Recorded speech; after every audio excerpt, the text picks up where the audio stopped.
আচ্ছা, এতগুলো মরিচ দিয়ে কেউ ঝালমুড়ি খায়? এইরকম ভাবে ঝালমুড়ি খেলে তোমার গা জিহ্বা সব পুড়ে যাবে। পুলে আমার পূর্বে তাহলে তোমার কি? তোমার আমি কতবার বলছি তুমি ঝালমুড়িতে ঝাল দেওয়া নিয়ে কিছু বলতে পারবা না? বারে, তুমি নিজের ক্ষতি করবো আর আমি তোমার এইটুকু টেক কেয়ার করতে পারবো না? না, পারবা না, কারণ আমি ঝালমুড়িতে ঝাল দেওয়া ছাড়া খাইতে পারি না।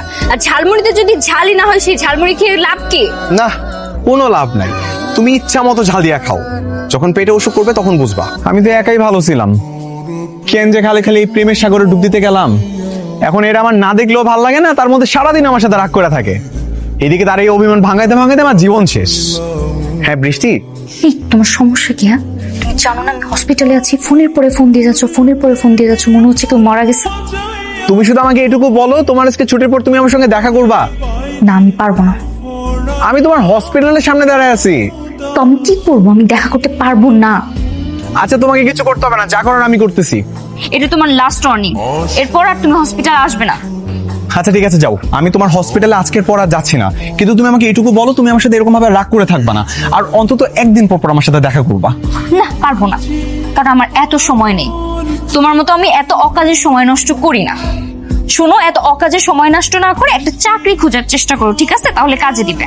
তোমাকে আমি যতই বোঝাই, ভালোভাবে কথা বলতে চাই, তুমি যেটা বুঝবা ওইটাই বুঝবা। তুমি আমারটা কখনোই বোঝার চেষ্টা করবে না। তোমাকে বোঝানো আর কলা গাছকে বোঝানো সমান। তুমি আসলে একটা বিরক্তিকর পার্সন। ও, এখন আমি বিরক্তিকর? আমার কথা বিরক্ত লাগে? দরকার নেই আমার সাথে কথা বলার, তোমারও বিরক্ত লাগবে না। আমি চলে যাচ্ছি। আর তোমার সরকারি চাকরি দরকার, তো সরকারি চাকরিওয়ালা ছেলেই তুমি পাবা, আমার দরকার নাই। আরে যাচ্ছ কোথায়? যেখানে মন চায় যাচ্ছি। আমি আর বৃষ্টি দুজনকে অনেক পছন্দ করি। বৃষ্টি আমাকে বলেছিল যে আমার একটা সরকারি চাকরি জোগাড় করতেই হবে। ফাইনালি আন্টি, আমার একটা সরকারি চাকরি হয়েছে। বৃষ্টি কোথায় আন্টি? বৃষ্টি, বৃষ্টি। বৃষ্টি তো এখানে থাকে না বাবা। বৃষ্টি এখানে নাই? ও কি এখন হসপিটালে? ওর তো এতক্ষণে বাসায় চলে আসার কথা ছিল। আন্টি, মিষ্টিটা ধরুন না। আমি যে ওকে কখন এই সুখবরটা দিব, আমি প্রচন্ড রকম ছটফট করছি এর জন্য।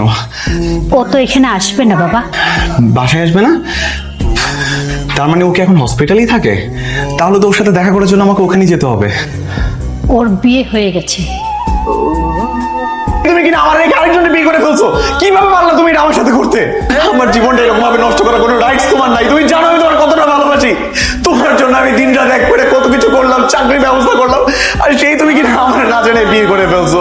তুমি কিভাবে পারলাচ্ছি? ভাই অনেক হয়েছে, এবার আপনি যান। বৃষ্টি, আমাদের সম্পর্কটা শেষ হয় নাই। তুমি আমাদের সম্পর্কে চাকরির গুরুত্ব বেশি দিছিলা, আর সেই তুমি কিনা আজকে আমার এরকম ভাবে খালি হাতে ফিরাই দিবা। ইভান, তুমি চলে যাও।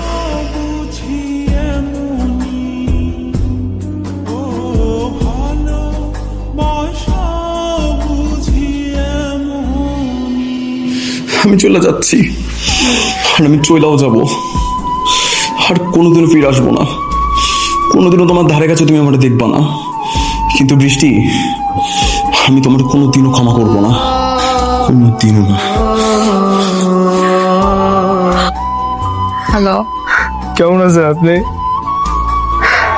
আমি ইভানের বন্ধু বলছিলাম। হ্যাঁ বলুন। ইভান তো সুসাইড করছে। ভাবলাম খবরটা আপনারা দেওয়া উচিত, তাই জানাইলাম। হ্যাঁ, কি বললেন? Hello, hello.